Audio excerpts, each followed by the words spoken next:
여호와께서 모세에게 말씀하여 이르시되 이스라엘 자손에게 명령하여 불을 켜기 위하여 감람을 찍어낸 순결한 기름을 내게로 가져오게 하여 계속해서 등잔불을 켜둘지며, 이게 1절부터 4절까지는 그 성소 안에 있는 등잔불에 대한 이제 규례예요. 그래서 하나님께서 성소는 이게 성막에는 지성소, 성소, 성전 뜰로 되어 있다 그랬어요.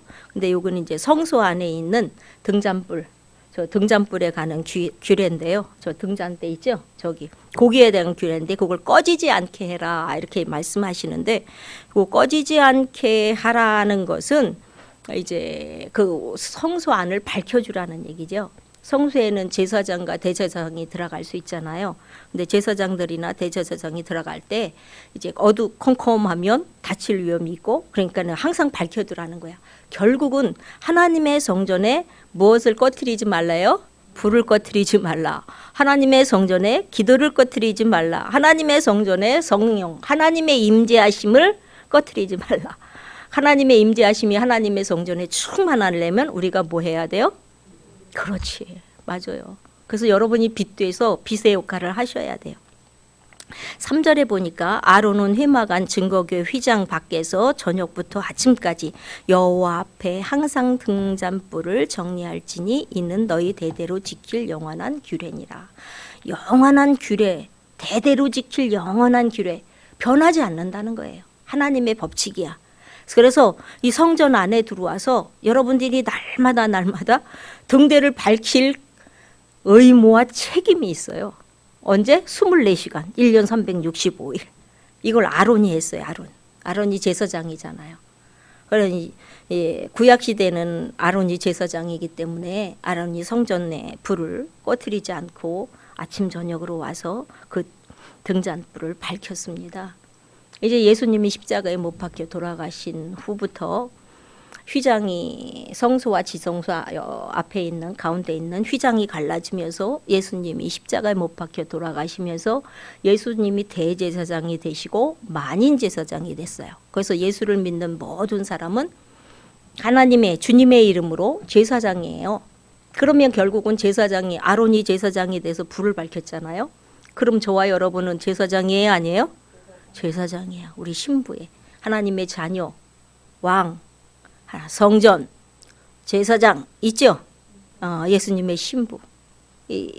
여러분 안에 심령 성전을 가지고 계시고 심령 성전 안에도 불을 밝혀야 되고, 여러분이 섬기시는 교회, 우리 섬김의 교회에도 불을 밝히는 역할을 누가 하냐? 제사장이 해야 돼요. 그러면 이제 우리는 심령 성전 안에 있는 등을 밝히는 것은 각자의 책임이야. 그렇죠? 예, 그래서 여러분 안에 심령 성전이 얼마만큼 하나님과 성령이 충만해서 교제 교통이 잘 되느냐, 하나님의 임재가 365일 계속 있느냐, 24시간 동안 있느냐, 들어왔다 나갔다 하는 것 같으냐, 뭐 이런 여러분들에게 이제 성령 충만의 정도에 따라서 여러분의 심령 성전의 등불이 촛불이냐, 등불이냐, 전기불이냐, 뭐 이렇게 밝은 불이냐, 이건 또 사람마다 다 다를 거예요. 그러니까는 가장 중요한 건 무엇이냐 하면 여러분 안에 심령 성전 안에 등불을 밝히는 일을 여러분이 밤낮으로 하랬잖아. 꺼트리지 않고 늘 해야 돼요. 이것이 왜 중요하냐면 등불을 밝히는 것은 하나님의 임재가 내 성전 안에 있다는 얘기예요.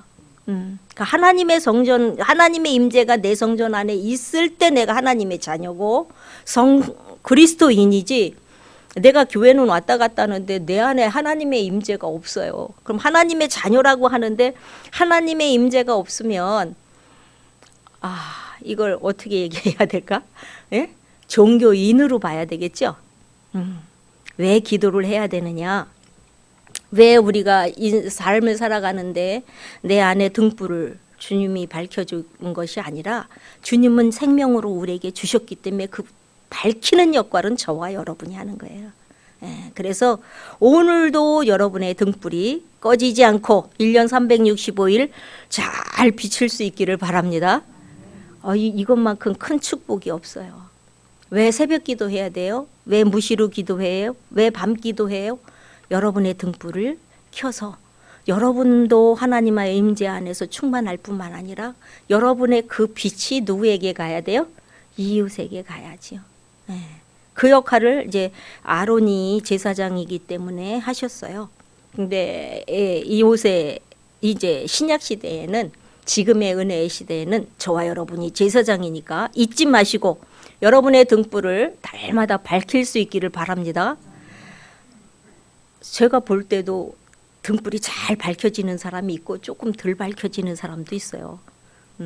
그렇게 그럼 내가 조금 덜 밝다라고 생각하면 열심히 하나님을 만나러 기도하러 오시면 돼요. 예. 그래서 있는 자리에서 또 하셔도 되고, 그 다음에 5절부터 9절까지는 무슨 얘기를 하냐 하면, 이거는 진설병, 떡에 대해서 말씀을 하셔요. 성소 안에는 뭐가 있느냐 하면 가운데 분향단이 있고 등대가 있고 떡상이 있어요. 그렇죠?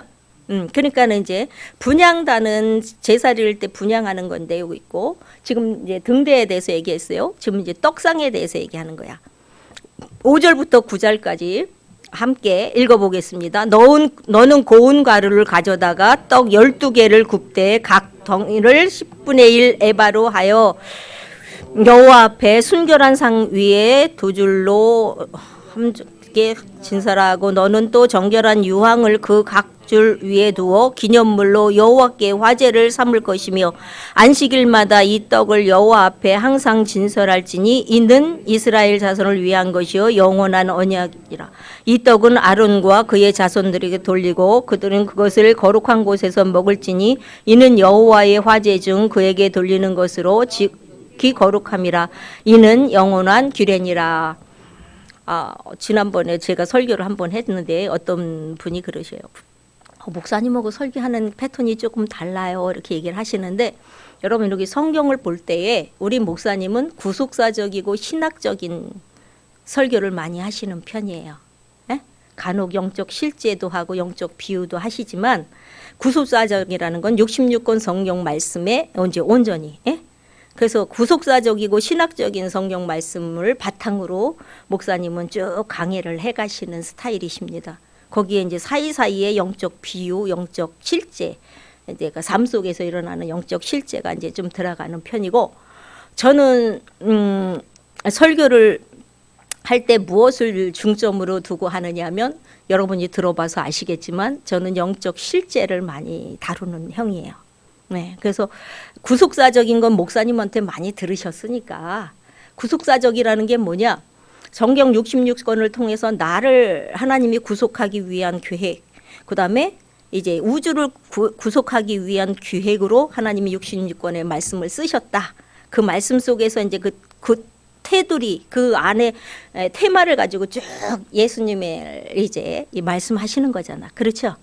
근데 요 영적 실제라는 것은, 그럼 구속사를 나한테 어떻게 적용하고 내가 어떤 삶을 살고 내가 어떻게 할 때에 하나님이 내가 이 땅에서 어떻게 살아가기를 원하시는가, 이게 이제 영적 실제의 삶이고, 그 사이사이에 제가 간증을 넣고 영적 비유도 얘기도 하고 그래요. 그렇죠?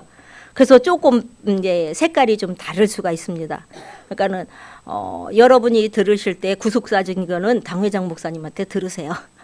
그리고 저는 이제 구속사적인 것을 바탕으로 하기는 하지만 영적 실제나 영적 비유를 조금 더 많이 첨가해서 말씀을 드리고 있습니다.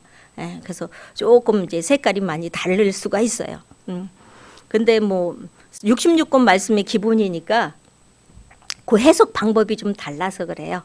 그래서 저는 영적 실제 영적 비유를 하는 거를 좋아하고, 목사님은 구속사적으로 신학적으로 쫙 이렇게 엮어가시는 걸 좋아하셔요. 근데 그 구속사적으로 신학적인 것이 기본이 돼 있어야 영적 실제 영적 비유가 또 나갈 수 있어요. 그러니까 여러분이 이렇게 막 당회장 목사님 말씀 들으면 옛날 얘기 듣는 것 같지 않아요? 너무 재밌지 않아요? 너무 재밌어. 근데 그 재밌는 거를 내가 삶 속에 얼마만큼 적용해서 살아갈 수 있느냐를 제가 말씀드리는 거예요. 쉽게 설명을 드리면. 오늘 떡상도 마찬가지예요. 이제 등대는 내가 기도의 불을 꺼트리지 않도록 이제 등잔대를 열심히 불을 밝혀야 돼요. 1년 365일. 그럼 떡상은 무엇이냐?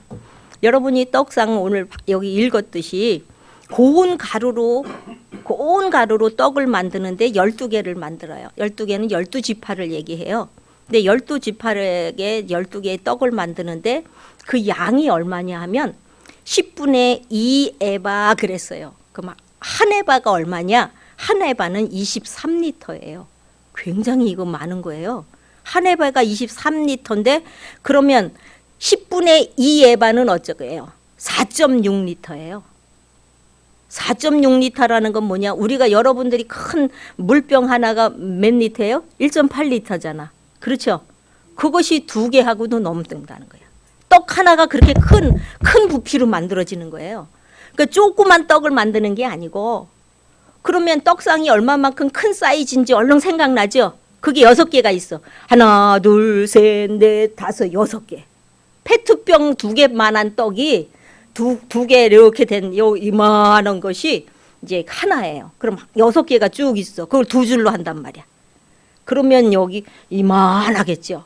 네, 떡상이 우리가 생각하는 조그만 떡이 아니에요. 2.3리터, 4.6리터, 4.6리터가 떡 하나야. 이만한 거예요. 그것을 12지파로 쫙쫙쫙쫙 해서 6개씩 넣는다는 거예요. 그 위에 유향을 불려요. 유향.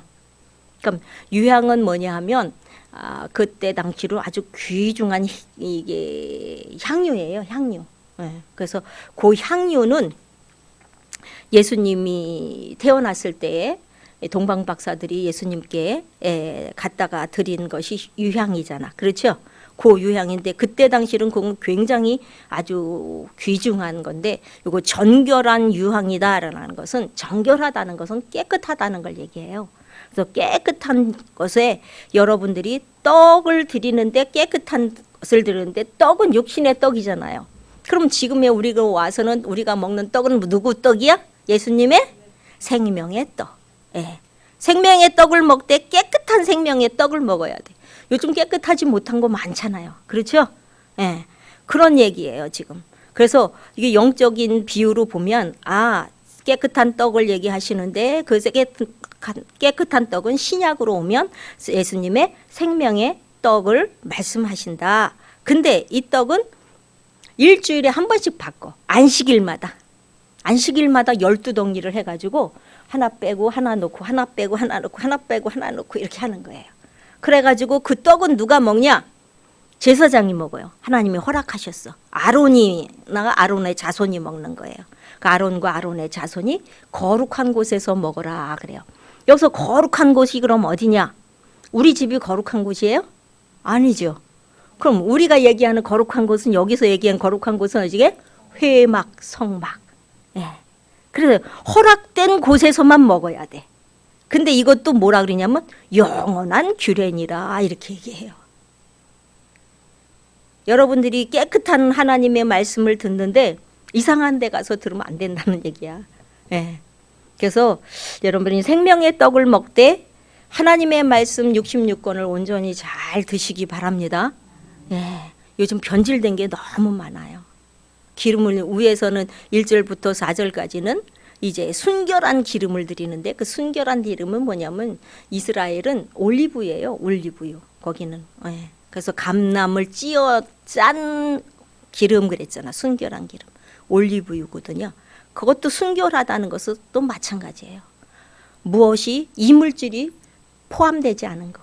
그래서 여러분들이 심령을 깨끗이 하고 그 깨끗한 심령 안에 내가 기도의 기름을 꺼트리지 않고 등불을 꺼트리지 않고 하나님의 말씀을 먹되 하나님의 말씀에 순결한 말씀 변질되지 않은 그 말씀을 잘 먹어서 여러분이 이제 안식일마다 바꿔주라 이렇게 얘기해요. 안식일마다 바꿔준다는 것은 이제 하나님의 규칙이야. 규례. 이건 죽을 때까지야. 여러분이 안식일을 거룩히 지키라 그러잖아요. 안식일마다 새로운 떡을 와서 드셔야 돼 여러분. 네. 이건 영원한 규례니라 그래. 영원한 규례는 내가 죽어도 이건 계속 연결되는 거예요. 계속 살아있는 거예요. 그래서 여러분 안에서 늘 심령 성전 안에 귀한 기름의 등불과 또 생명의 떡으로 날마다 새롭게 되셔서 하나님이 여러분을 기억되신 바 되는 귀한 심령들이 될 수 있기를 바랍니다.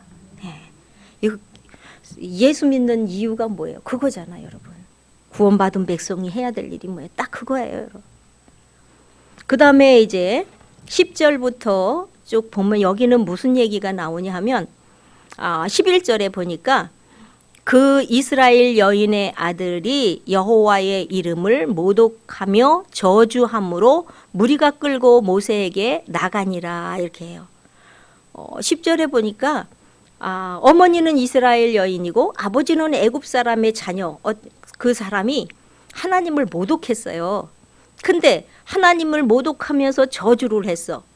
그것이 누구냐면 슬로밋이요. 그래서 어머니는 슬로밋, 아버지는 단지파의 디브리의 딸이었더라. 여기 보니까 어머니는 슬로밋이고 그 사람은 단지파의 디브리의 딸이었더라. 이렇게 얘기를 해요. 그러면 이스라엘 계대는, 이스라엘의 계보는 모계사회예요. 모계사회. 그래서 어머니가 예수를 믿고 하나님의 자녀면 이 딸도 하나님의 자녀야. 예수 믿는 유대인이에요. 유대인. 그런데 아버지가 유대인이고 엄마는 이방인이다. 그러면 이 딸은 이방인이에요.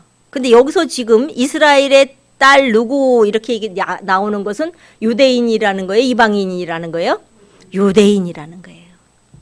근데 그 유대인 딸이 누구를 모독했어요? 여호와 하나님을 모독했어요. 여호와 하나님의 이름을 모독했어. 근데 이 심판을 받으러 누구에게로 데리고 왔냐면 모세에게 데리고 와요. 왜 모세에게 데리고 왔냐? 모세만이 이때 모세만이 하나님과 대면해서 하나님의 음성을 듣고 하나님과 대면해서 대화를 나눴어요. 그래서 하나님이 이스라엘 백성을 애굽 땅에서 인도해야 하는 그 모세를 세워놓고 지도자를 세워놓고 하나님이 시내산에서 모세를 만나서 그 하나님과 대면해서 얘기하면서 하나님이 그 영권을 모세에게 주셨어요. 그럼 여러분이 생각하는 게 이스라엘 그 시내산은 어떠냐? 완전히 돌산이라서 우리나라는 그런 산은 없어. 완전히 돌산이에요. 그냥 돌로만 돼 있어. 그리고 또 이스라엘 땅은 우리가 생각하는 사막이다 그럴 때 모래가 많은 사막, 중동 지방의 사막, 모래가 많은 사막 그런 사막이 아니고요. 이스라엘의 땅의 사막은 아주 척박한 우리나라 가물었을 때 막 쩍쩍 갈라지죠. 그러니까 갈라진 상태는 없는데 메마른 땅. 농사도 못 짓고 아무것도 못하는 살아갈 수 없는 그 땅이 거기 사막이 그래요. 아주 메마른 땅의 사막이에요. 그러니까는 모세가 시내산에 올라가서 시내산에서 십계명을 받고 이스라엘 백성은 시내산 밑에 있었다 이랬을 때 그 시내산 아래가 굉장히 넓은 평지예요. 네. 그래서 그래서 이스라엘 백성들이 시내산 안에 있었어요. 근데 이게 중요한 것은 모세의 영권을 하나님이 주시고 모세로 하여금 그 모든 죄인을 데려왔는데 모세는 또 누구한테 가냐면 하나님께 가요. 하나님 이만해서 이렇게 모독해서 이렇게 됐는데 하나님 어떻게 할까요? 이렇게 하나님의 말씀, 하나님이 어떻게 처방을 내려줄 것인가를 기다려요. 그런데 하나님이 뭐라 그러냐면 15절에 14절에부터 보겠습니다. 그 저주한 사람을 진영 밖으로 끌어내어 그것을 들은 모든 사람이 그들의 그 손을 그의 머리에 얹게 하고 온 회중이 돌로 그를 칠지니라. 너는 이스라엘 자손에게 말하여 이르라. 누구든지 그의 하나님을 저주하면 죄를 담당할 것이니라. 이렇게 얘기를 해요. 그러니까 중요한 것은 여호와께서 모세에게 말씀하셨다는데요. 뭐라고 말씀하셨냐? 14절, 15절, 16절로 얘기해요. 여호와의 이름을 모독하면 그를 반드시 죽일지니 온 회중이 돌로 그를 칠 것이니 거루민이든지 본토인이든지 여호와의 이름을 모독하면 그를 죽일지니라. 여러분 여호와의 이름 함부로 부르는 거 이렇게 죽었어요. 왜 그러냐면 10계명이 있잖아. 10계명 중에 제3계명 여호와의 이름을 망령되이 일컫지 말라. 그래서 계명을 어긴 거예요. 계명을 어겼으니까 당연히 죄가 된 거잖아. 그러니까 그것을 가지고 하나님께서 왜 하나님이 그럼 이렇게 법령을 강하게 세게 하셨을까라고 여러분이 생각해 보셨어요? 모세 혼자 200만 300만을 이끌고 가는데 이렇게 규칙이 강하지 않으면 도대체 이끌고 갈 수가 없죠. 그리고 뭐 중구난방 난리가 나죠.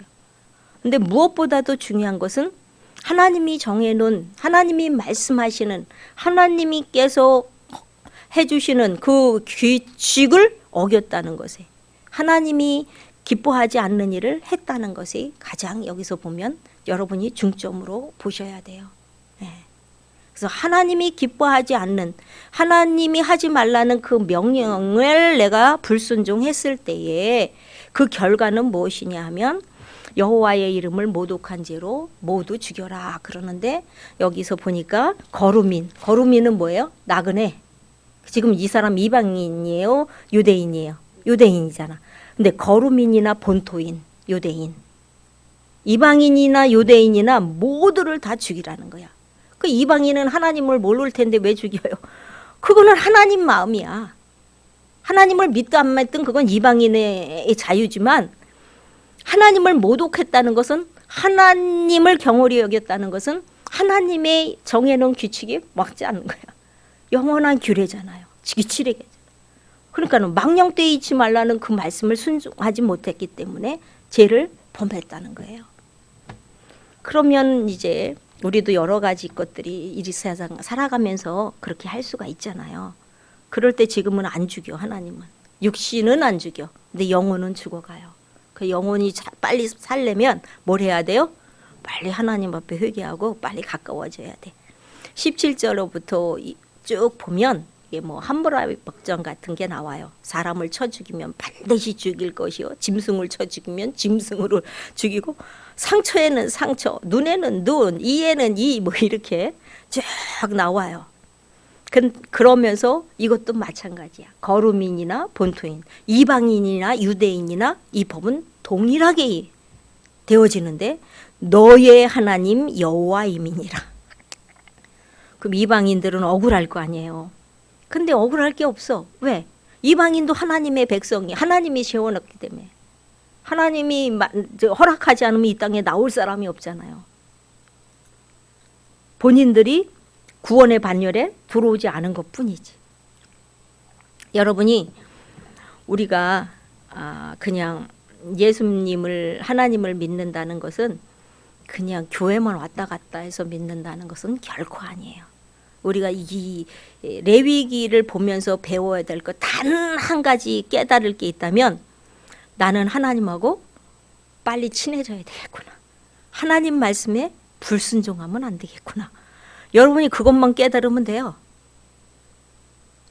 지금 이게 하나님이 많은 제사법 뭐 이런 거 다 주시는데 그거 왜 그러냐? 너는 내 아들 내 딸이니까 나하고 빨리 친해져라 그거예요. 내 안에 빨리 들어와라 그거예요.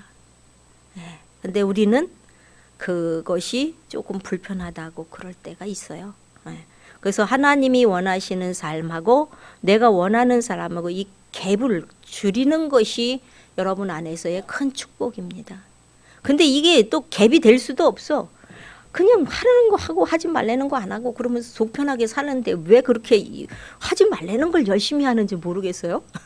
그러면은 하나님이 기뻐 안 하시는 거 아는데, 우리의 믿음이 빨리 성장해서 하나님의 말씀이 하나님을 기쁘시게 하는 사람으로서의 성숙한 사람이 되어지기를 기도하고 우리가 날마다 성숙되어지기를 사모할 수 있기를 바랍니다. 이게 사모하고 기도한다고 되는 게 아니고, 사모하고 기도하면 결국은 내 행위가 따라가야 돼. 그렇죠? 삶이 따라가야 돼. 그래서 우리의 삶이 좀 더 하나님을 기쁘시게 하는 삶으로 나갈 수 있기를 바랍니다. 25장 보겠습니다. 25장은 안식년에 관한 거 있어요.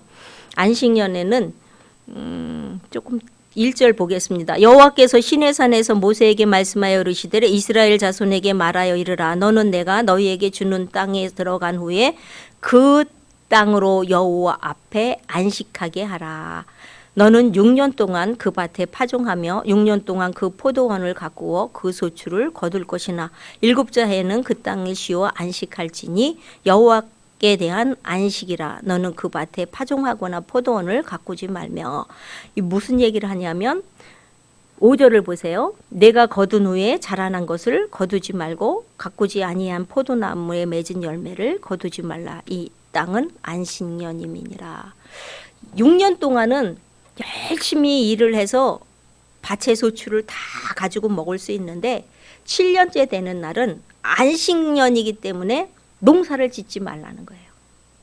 그러면 아니 7년 동안 그 땅에서 농사 안 지으면 어떻게 살아요? 근데 하나님은 뭐라 그러시냐면 그 6년 동안의 소출을 다 주겠다는 거야. 6년 동안에 7년째 먹을 소출을 다 주니까 그 묵은 곡식을 먹으라는 거예요. 그리고 그 밭에는 농사를 짓지 말라는 거야. 왜? 하나님이 정해놓은 안식년이기 때문에. 그럼 우리가 생각할 때 그렇잖아요.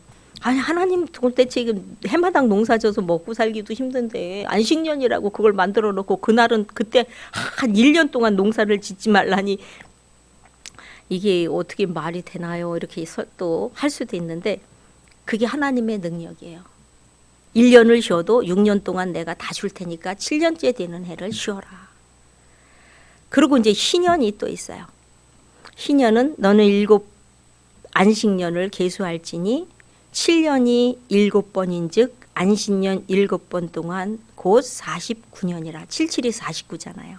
그 49 다음에 이제 희년이라는 거 50년 때 됐을 때 7째 달 일곱째 달 열흘날은 속죄일이니 너는 뿔나팔 소리를 내며 전국에서 뿔나팔을 크게 불지. 속죄일에는 뭐냐면 대속죄일이잖아요. 그 대제사장이 1년에 1차 지성소에 들어가서 온 백성을 위해서 회개하고 기도하는 날이에요. 그 속죄일이라는 거는 하나님의 그 대제사장이 일부 그 백성들의 죄를 대신해서 하나님께 나와서 속해주는 날, 회개하는 날, 쉽게 설명하면. 그래서 대제사장이 정결하고 죄가 없어서 이 지성소에 들어가서 그 예식을 집행할 수 있는 거예요. 그럼 죄가 있으면 죽는다 그랬잖아요. 그 얘기를 하는 거예요. 예. 그래서 여러분이 속죄일날, 근데 속죄일이다 그러고 나팔을 불라는 거예요. 나팔을. 우리도 나팔을 사실은 많이 불어야 돼요. 예. 전도하는 나팔, 뭐 여러 가지 좋은 것들 많이.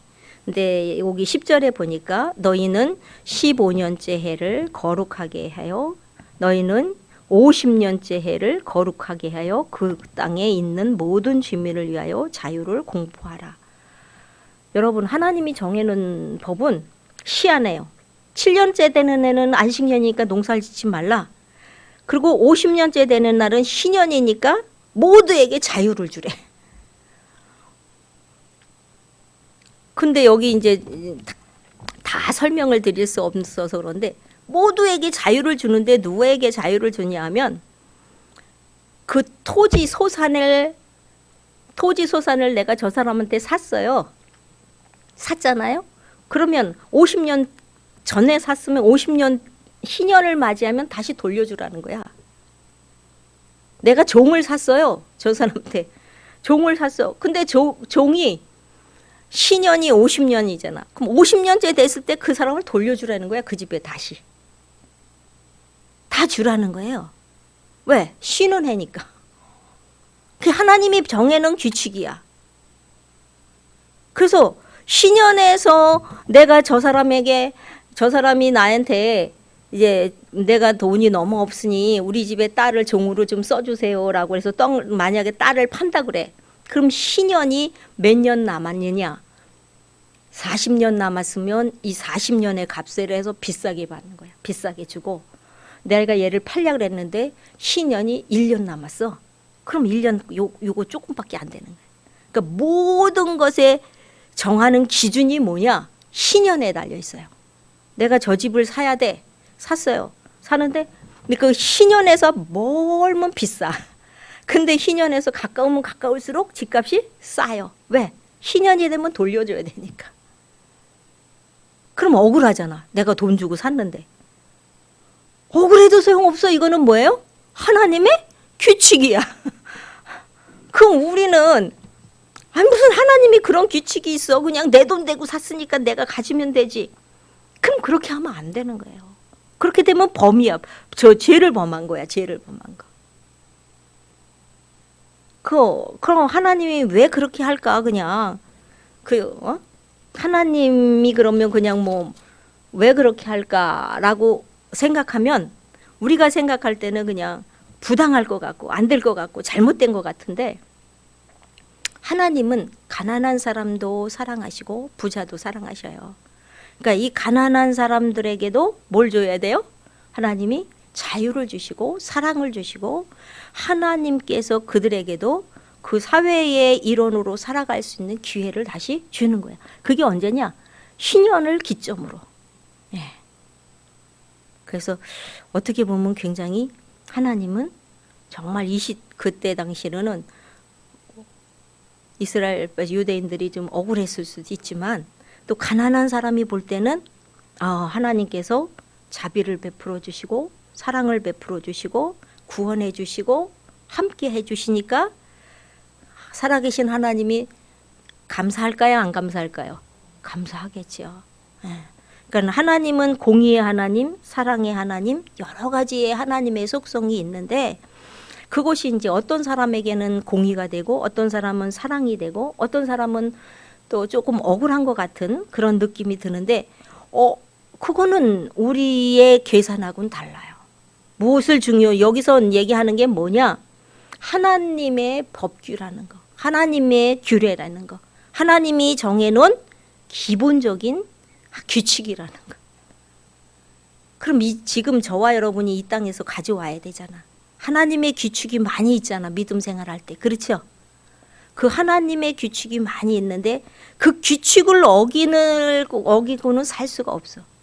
그 규칙을 어기고는 은혜를 받을 수가 없어. 그 규칙을 어기고는 축복을 받을 수가 없어.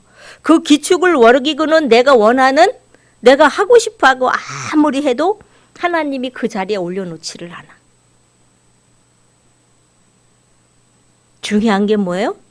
하나님의 규칙이 나에게 잘 지켜질 때에 그 하나님이 나와 함께 하시고 축복하시고 도와주시고 인도해 가신다는 걸 얘기하는 거예요.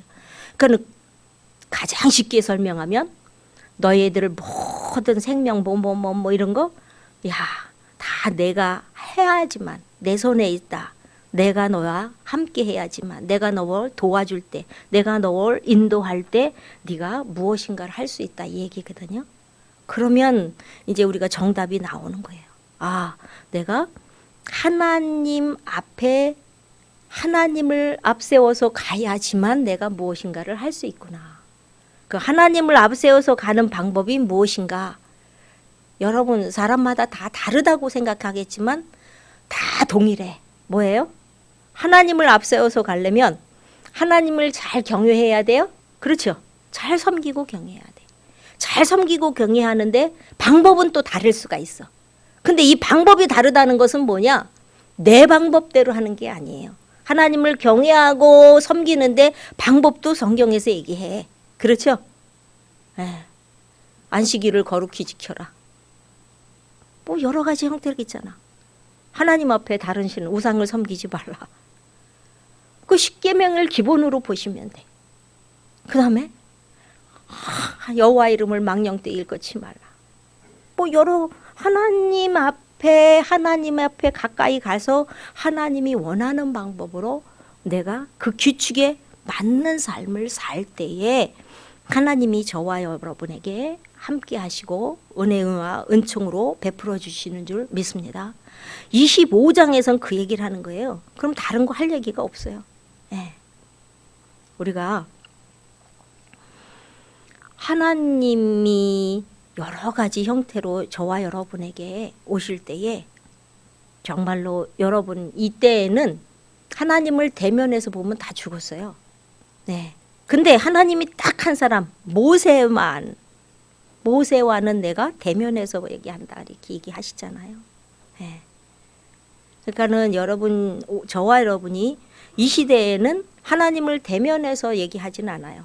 그렇지만 그때보다 지금이 더 우리가 어떻게 보면 하나님을 더 가까이 모실 수 있어요. 왜? 내 안에 누가 있기 때문에 예수 생명이 있고 성령님이 오셔서 늘 좌정에 계시기 때문에 여러분이 기도하시고 하나님께 중심을 들여 나가면 여러분 안에 계시는 그 하나님이 그 구약시대 이 시대보다 더 가까이에서 여러분에게 말씀하시며 여러분을 인도하시고 여러분을 함께 하시고 여러분이 행하는 모든 것들 위해 간섭하시는 것을 알 수 있고 믿음으로 살아갈 때에 받는 그 은혜와 은총과 축복을 내가 누릴 수 있다는 그 믿음 안에서의 삶을 살아갈 수 있을 줄로 믿습니다. 예. 그래서 2023년도에는 우리 섬김의 가정 모두가 이제 영적으로 좀 부자 되는 해가 될 수 있기를 바랍니다. 예, 늘 하나님과 함께 하시고 동행하셔서 그 하나님으로 인하여 기뻐할 때에 그 하나님으로 인하여 감사할 때에 그 하나님이 나의 주인이 될 때에 여러분은 벌써 2023년도를 승리하신 것입니다. 예, 그러면 그 나머지 것들은 하나님이 여러분에게 더불어서 보너스로 주실 줄로 믿습니다. 제가 그랬대잖아요. 2023년도에 이제 특세를 하는데 첫째 날에 하나님이 딱 기도 제목을 2가지 주셨다고. 하나는 제가 너무 감사해서 2022년도를 마무리 지면서 너무 감사해서 너무 감격해서 하나님 앞에 기도했어요. 왜? 뭐냐? 2022년을 뒤돌아보니까 다 좋았던 것은 아니지만 그래도 또 나빴던 것도 아니에요. 큰 산도 있고 작은 산도 있고 큰 문제도 있고 작은 문제도 있었지만 감사한 것은 하나님이 넉넉히 이길 수 있게 하심에 감사했어요. 그게 너무 감사해서 제가 기도를 막 감사하다고 이렇게 기도를 드리니까 하나님이 뭐라 그러시냐면 야 2023년도에는 다시 또 뭐 큰 문제 작은 문제도 있을 수 있고 이런 일 저런 일도 있을 수 있지만 우리 섬김의 가족 모두가 더 복되고 은혜롭고 넉넉히 충분히 이길 수 있는 감사할 수 있는 2023년도가 될 수 있도록 기도해라 그래요. 그래서 제가 여러분 가정마다 여러분 자녀마다 여러분 직장마다 사업마다 기도하고 있습니다. 예.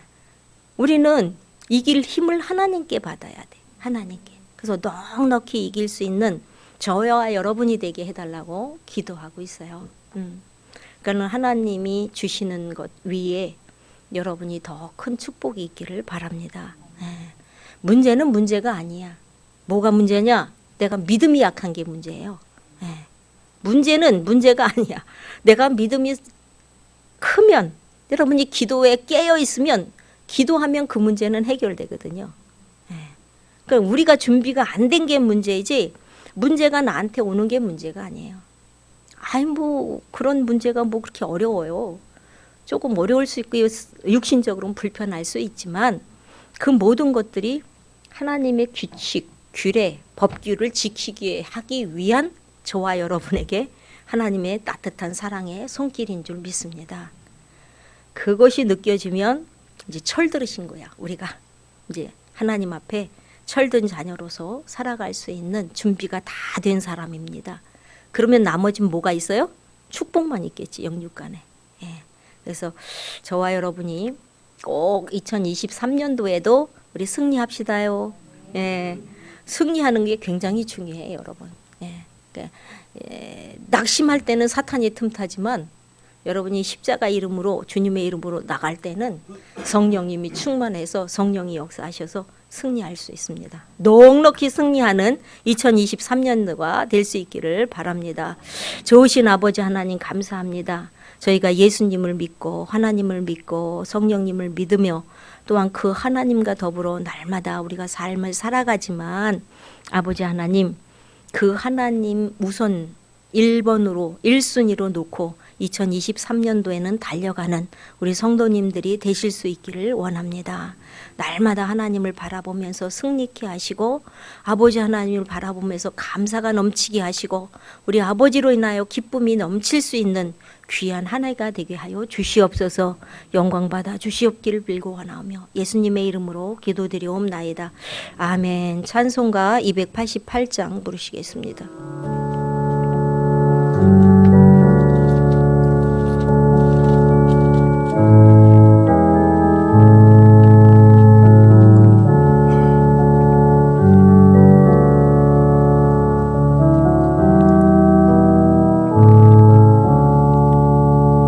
예수로 너희 구주 삼고 성령과 피로서 거듭나니 이 세상에서 내 영혼이 하늘의 영광 누리도다.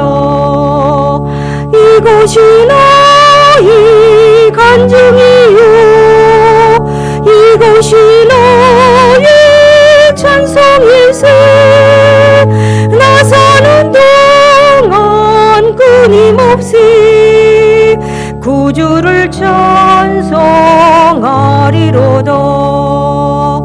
온전히 주께 맡길리요 사랑의 음성을 듣는 중에 천사들 왕래하는 곳과 하늘의 영광 보리로다. 이것이 너희 간증이요 이것이 너희 찬송일세. 나 사는 동안 끊임없이 구주를 찬송하리로다. 주 안에 기쁨 누림으로 마음이 풍랑이 잔잔하니 세상과 나는 간 곳 없고 구속한 주만 보이도다. 이것이 너희 간증이요 이것이 너희 찬송일세. 나 사는 동안 끊임없이 구주를 찬송하리로다.